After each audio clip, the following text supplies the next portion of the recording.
Welcome back, everybody. Going live on the website today, we got some new property up in Fremont County, Colorado that I think you guys are really going to like. It's a forested lot located in a developed mountain community in Cotopaxi, just southwest of Canyon City and the famous Royal Gorge Park.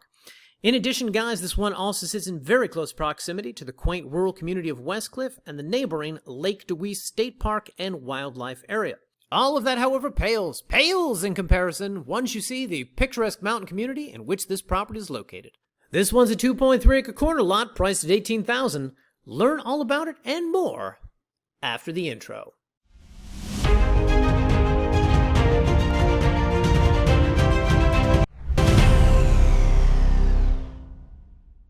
So just to start off, guys, I want to show you Fremont County here on the map. Now, this is a pretty considerable landmass in the central portion of the state, comprised of a lot of mountainous forested area with US Route 50 cutting through the region from east to west. The subdivision this property is located in, and really the word subdivision is a term I'm using loosely, is called the Florida, Colorado Acres. Now, this is another one of these regions that was subdivided from a much larger chunk of land consisting of tens of thousands of acres.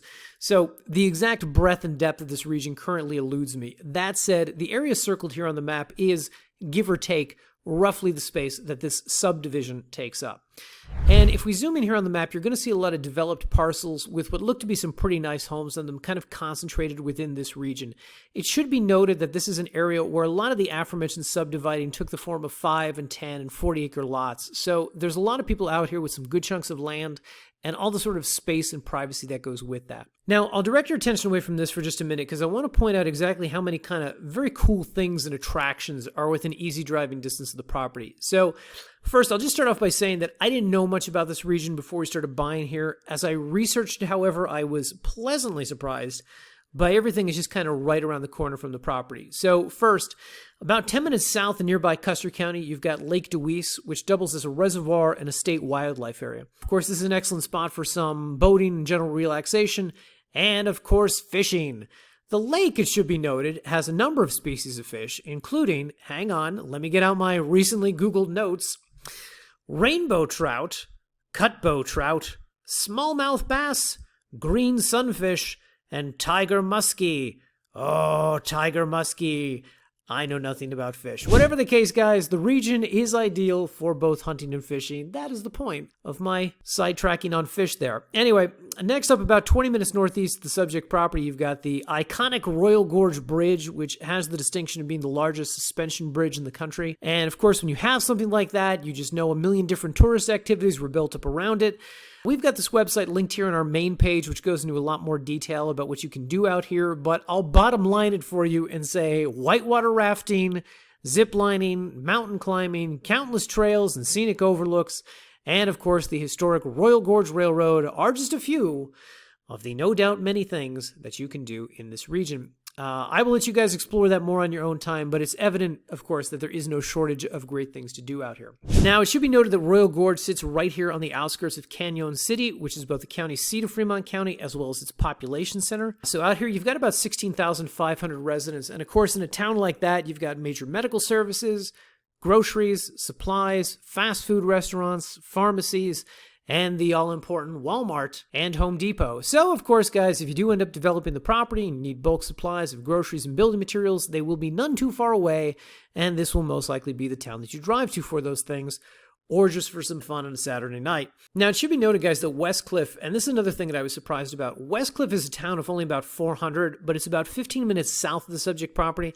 and they've got kind of a quaint little downtown area, as well as their own grocery stores, dollar store, and an Ace Hardware. So if you do need some of those aforementioned supplies when developing the property, you won't have to drive all the way into Canyon City because Westcliff is a good bit closer and will probably have a lot of what you're looking for. All right, people. So with all that said, the subject property is located over here, just a little bit west of the developed part of the subdivision at the corner of I-Path and 11th Trail. Now, these roads are not labeled here on Google Maps, but in other mapping software that we use, that is how they are identified. Of course, this is a corner lot, which, as you can see from the photos, has some good road access here along I-Path and a little bit of a rocky trail along 11th. Now, it should be noted that as our photographer reports, most of the roads in this region are pretty well maintained and easy to drive on, but of course, because this is a forested mountain community, weather probably has a greater impact on roads here than in other regions. So, of course, if you do plan on scouting the property, you'll probably want to take a larger truck or off-road capable vehicle with you when you go. Additionally, as we study the photos here, you'll see that there is no real presence of utilities on this lot. Of course, power lines and underground utilities can be found throughout this community and certainly servicing a lot of the nearby home sites to the east, but at this particular property, they do not exist. Point being, if you are looking to build out here, you'll want to either contact the local utilities and investigate the cost of getting power extended out to the lot, or you'll want to look into a more affordable solar alternative. Finally, guys, do want to point out that one of the really nice features of this property is the nice mix of forested area along the western end of the parcel and the privacy that affords you, along with the nice cutout area that makes up the eastern end of the property, which of course makes the land ideal for camping, parking, and ultimately building. So of course, it not only means that you'll be able to develop the property without having to worry about the expense of clearing a lot of trees, but it also means that you won't have to disturb the natural environment of the region. So this is actually a pretty simple property to discuss zoning on. As we have written up here, this area we're charitably referring to as subdivision has, let's put it up on the screen, no HOA, no annual dues, no time limits on building, no covenants, and no restrictions. That, of course, means that this property should be a lot easier to develop because basically it means you don't have to answer to your neighbors. Of course, it should be noted that while this region may be without subdivision restrictions, that does not mean that it is devoid of zoning. On the contrary, Fremont County designates this region as AE, or Agricultural Estates, which allows for, quote, limited agricultural purposes with appropriate single-family residence and provides separation from business and industrial uses. What I get from reading the zoning ordinance is that, as always, single-family residences, mobile and modular homes would be acceptable out here, as well as likely any sort of shipping container home built up to code. And as always, guys, anyone looking to learn more about the AE Agricultural Estate zoning designation can come down here and click this helpful link right here, which will bring up this PDF, which of course is an excerpt from the county zoning ordinance.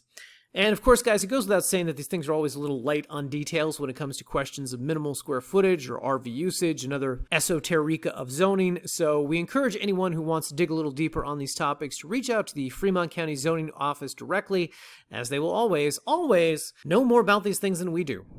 So if you would like to purchase this property, you'll be glad to know we closed on it and received title insurance through the unimaginatively named warranty title, which means we will be providing you with a warranty deed. So just come up here to the top of the page, click the Buy Now button, which will take you to this secure checkout, where we ask for a non-refundable, let me say it again, non-refundable $500 earnest money deposit. Now, to be clear, guys, this is not a property that has any financing offered. This is not a property where we're doing monthly payments. This is a property where we expect you to have the entire cash price. So if you do not have the entire cash price, you should not initiate this transaction. For those of you who do, however, here's the way it works. Come down here, give us the name for the deed, name for the contract, your mailing address. Then at the bottom of the page, agree to the terms of service, click Next, and on the very next page, you can enter credit or debit card information to place the $500 deposit. Now, to be clear, guys, this is an expensive property. Really, anything north of $10,000, we encourage our buyers to close through a title company on. Of course, you don't have to do that. Nobody's got a gun to your head. It's up to you. But when you're spending this kind of money, we recommend getting title insurance. And of course, one of the major benefits here for you, the buyer, is that with a title company, you've got a third-party intermediary who is not only handling the conveyance of the property, but also the disbursement of funds, meaning we cannot touch your money until such a time as the property has been deeded into your name. Now, if you're unfamiliar with how that whole process works, you'll be glad to know that on the listing page, we've got this helpful Notes About Purchasing, which goes into a little more detail here, but more helpfully, it links you to some pages on the website which will go into even greater detail about this process. The first page is called How It Works Buying From Us, and if you go here, you can see exactly how this process plays out. Step 1, you place that deposit. Step 2, we're going to draft a contract. You sign it, we sign it. And step 3, the title company will do the rest, albeit slowly and over the period of about a month. And in case you're at all skeptical about placing money before seeing the contract you'll be asked to sign, you'll be glad to know we have a copy of our standard sale purchase agreement right here. You can click that and read through a generic version of what that contract looks like. It's a pretty easy contract, one page for signatures. If you got a lawyer in the family, have them give it a look-see, but it's pretty self-explanatory. Additionally, guys, if you haven't been through the title escrow process before, you're probably going to have a lot of questions about it. You'll be glad to know we have a page on our website entitled Title Escrow Frequently Asked Questions page. So if you click on that, it'll take you to this page where pretty much every conceivable question we have ever gotten from a buyer or will ever get from a buyer is answered here. Questions about benefits, questions about potential drawbacks, timeline, schedule, logistics, so on and so forth. So we encourage you, give that a read. So in conclusion, people, as you can see, there's a lot to like about this property, from the really picturesque region of Colorado that it's located in to all the sort of things to do and see, all within really very close proximity of the property itself. And of course, the community it's located in is ideal not only for hunters and fishermen, but people who just want to own a larger chunk of land and have the degree of privacy that comes with that. I really like this one. I hope you guys do too. Thanks as always for watching.